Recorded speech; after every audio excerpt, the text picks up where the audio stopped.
They paid 800 guilders, or about 80 pounds sterling, for that. That's a lot of money. They borrowed the money from a pastor in Erlangen. Is our preacher still here? I don't know if preachers around here lend money to people to buy farmland, but and this fellow did. And our has told me that he was well known for doing that. And I'm sure he charged a reasonable interest rate for it. I'm sure he did. Later, Fogleman transferred the land to his son, Michael Shoffner, the immigrant. That was in 1758. And Shoffner transferred the land later to a Zanbad, who was a Fogleman relative, just before their immigration in the 1760s. So Anna, Margareta Fogleman, and immigrant George and their brothers finished growing up in Tiergarten. George Sr. and Margareta had 3 more children in Tiergarten, and they all died. All but one died there.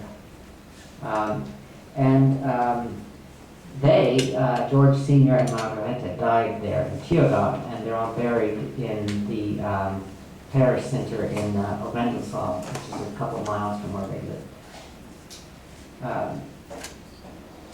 Let's see, I've got some images of that too. Could you? Oh, yeah. Now here, this gives you a sense of the geometric nature of this settlement.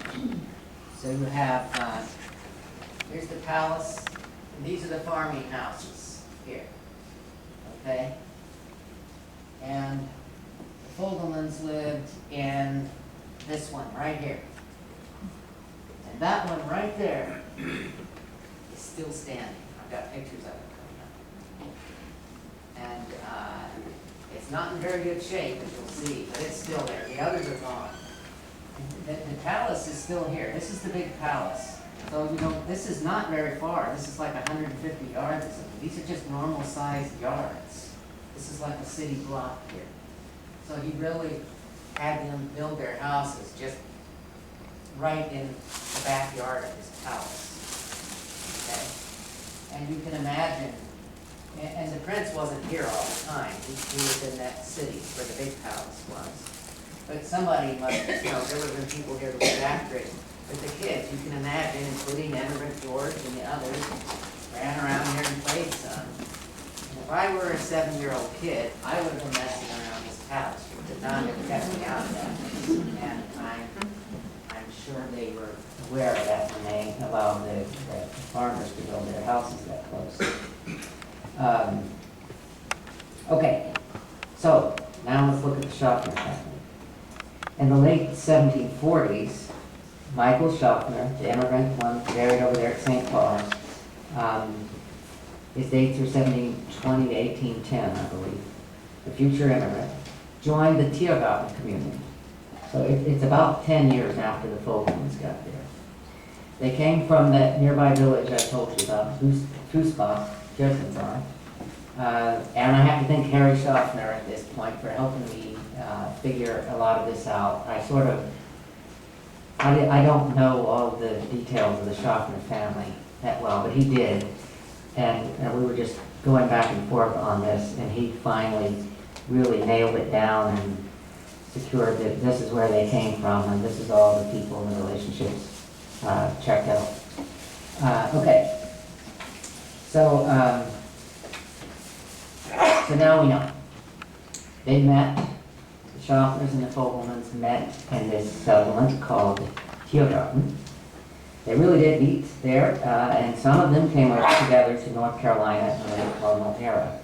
My Aunt Alice at Burlington used to go to the old Fogleman-Shoffner reunions, and she told me long ago that she had always heard that Foglemans and Shoffners came over on the same ship together. And she was right, and so were they, and all the people who were telling those stories since the 1920s anyway, and probably a lot longer than that. Michael and Anna Margareta may have been accompanied by a Shoffner's sister who later married Malachi Fogleman. The parents, Michael Shoffner's parents were,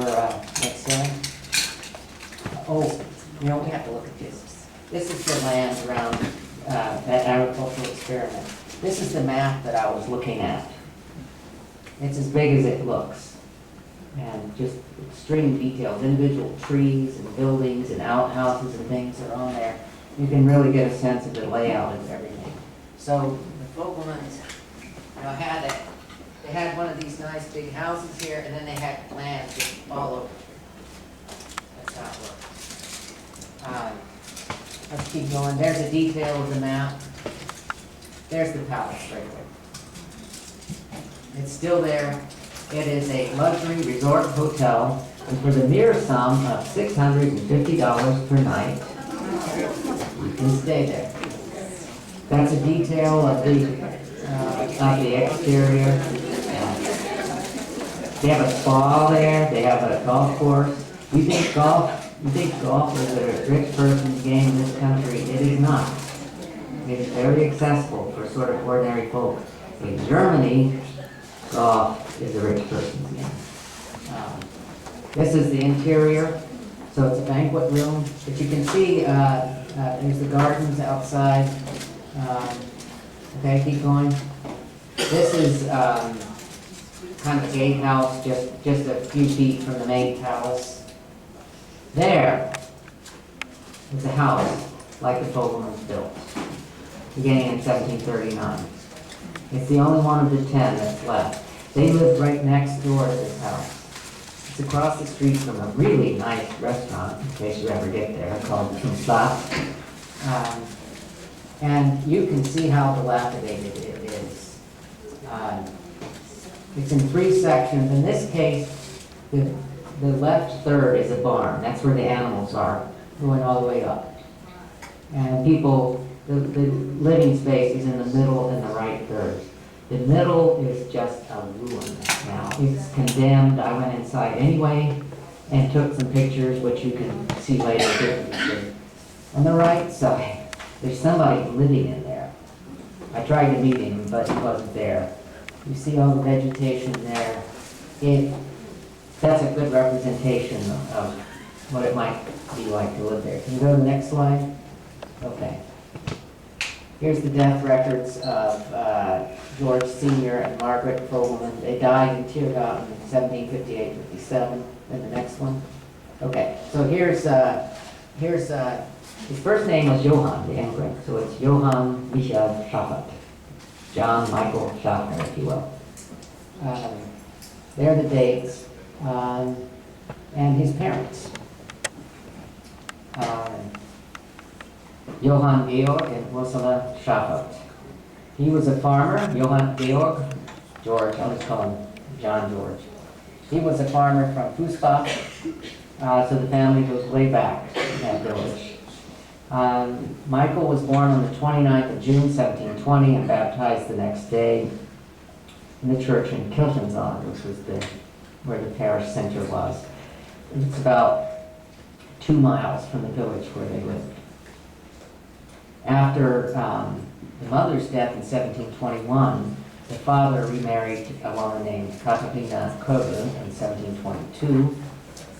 So immigrant Michael's grandfather, Johann George's father, was Karl Shoffner of Fußbach. He was a farmer on lands owned directly by the territorial ruler, that prince you saw. So you go back to the grandparents of the Michael Shoffner from around here, the first one. And they go back to Fußbach, and I couldn't get back any farther than that. Harry, have you been able to do anything more? You probably can, but that's going to take some work. Okay. So not long after moving to Tiergarten from Fußbach, Michael met Anna Margaretha Fogleman. Sparks flew, and they married in Wendelsal on the 27th of April, 1751. There's their marriage record. There you go. There were probably a lot of Foglemans and Shoffners who attended the marriage. I imagine these families were very close at the time. They were certainly close to North Carolina. They did immigrate over together. Immigrant's origin, his brother Michael, which you may know, immigrated in 1751. Judging by when they arrived in Philadelphia in September arrivals usually left in May, and that's when the big sister got married. So they probably left right after their marriage. They waited till they got married, and then those two lit out for America. Okay, so that's the story of the families, where they came from and how they met up right until they left. Let me just take a few moments now to just tell you a little bit more about these places. Can you go there? Okay. We're back to the Zanzibar, Swedish Hall area. There is a museum right outside the city. It's less than 10 miles from Zanzibar. It's an open-air museum, village farm museum, dedicated to showing you what village and farm life was like in this area, in the early modern area. That is roughly from the Reformation until about the 1800s, which is when our people lived there. So it's just a short drive from where our people actually came from. So I went there and looked around and took a lot of pictures, and it's a pretty good representation of what rural farming life was like at the time. So here's some pictures of it. This is a herb garden and maybe vegetables, I can't remember, that was in the middle of the village. You keep going. This is one of the outer settlements. That gives you a sense of what the landscape looks like as well. Okay? This is just one of the houses right in the middle of the settlement. Now, look what comes next. This is some views of the interior. This is what houses look like. Just give you a sense. Okay, keep going. This is an upstairs bedroom. Another one. Kitchen. Okay. So it was, yes? I've visited that museum. All of those homes were moved there and reassembled. Our son-in-law waited for the bus where that pink house was. Yeah. When he was young and waiting on the bus to go to school. Yeah. So they, I don't know if everyone heard that. It's Mark Fogleman who's saying he's been there. He's seen this village, and the houses were moved to there. They were disassembled and then reassembled there. And that's the way they do open-air museums. We do that here, too. So you're trying to show visitors certain themes. And the focus here was on this early modern period. Yeah. Yes, it was wallpaper. Yeah. They had wallpaper in the 1700s. Yeah. Okay.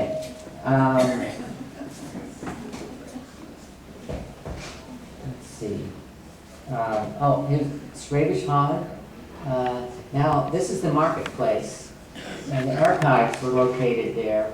This is just a beautiful small city, actually. It's just beautiful. But these are steps leading up to the big church, and it's also there's an open-air theater there. And the archives was located on this plaza, back in the background there. You keep going. It's on the Kocha River, which also winds around toward through Hohenlohe, where they lived later. Now this is Zweifingen. This is the where the civil administration was for that agricultural experiment settlement. This is from where the Fogleman and Shoffners lived. If you were going to pay your taxes and do other things of official nature, that's where you would go. It's also where the school was. It's less than a mile away, so it's a short walk. There's the school. So that's where Fogleman and Shoffner kids went to school. You walked about 3/4 of a mile to get there. There's the church. Now the parish center was in that town of Rendelsal I told you about, but the church was in Zweifingen, which is less than a mile away. If they ever went to church regularly, that's where they went. There's the interior. Now the day I went in there, this young woman she's an art historian and a restorationist, and she was working on the church. She's got her kit there that she's using with all these tools and things that she was working with. And so we talked for a long time, and she told me what she was doing and what she knew about the church. Can you show some more? This is up in the balcony. You can see her working behind the altar there. Okay, now this is where the parish center is. This is about 2.5 miles away. You wouldn't go here very much. That's a long walk or ride.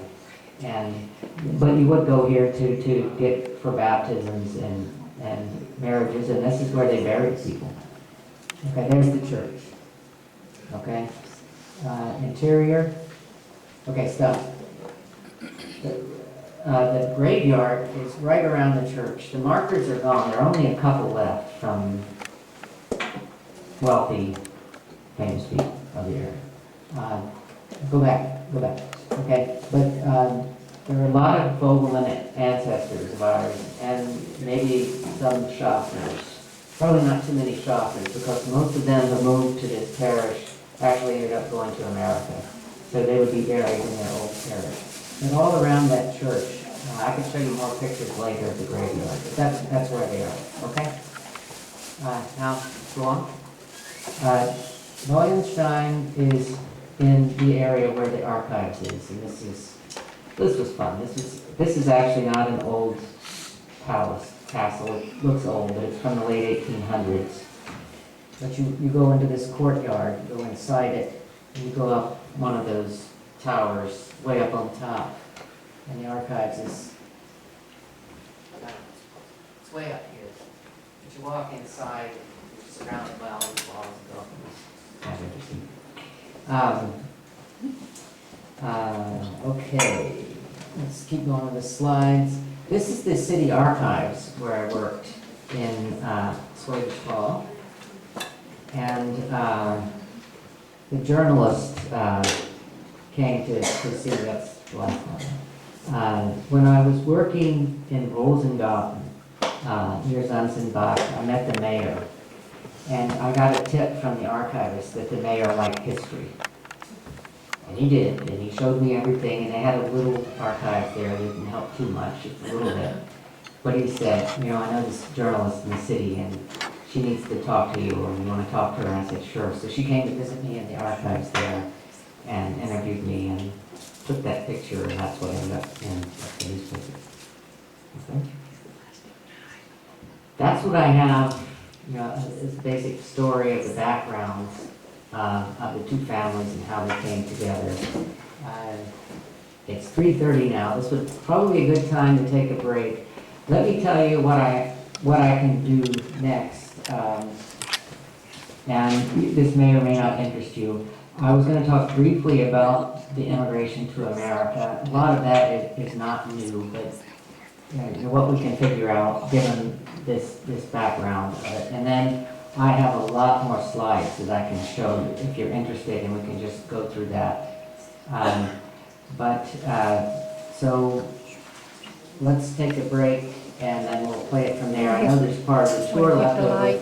The last thing I would say is we need to take some pictures, smile for the camera, because the people in Swedish Hall and in Wüerttemberg, I don't know about Zanzibar. I didn't meet one single person in Zanzibar, but in Wüerttemberg and thereabouts are very interested in you, and they want to do a follow-up newspaper article to what you saw there on what we're doing here, and who you are, and how today went.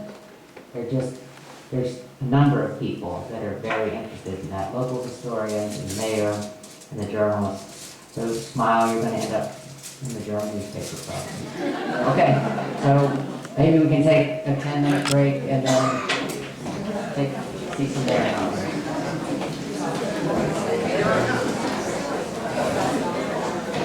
Folks, I've been chosen to make a small announcement. The cost of renting this hall was a certain amount, and if you care to donate a few dollars or $1 or something, just leave it on the end over there where the silverware was, and it'll get to the proper person who wrote the check. It was about 200, I think, so if you could help out a little, I know it would be appreciated. Thank you.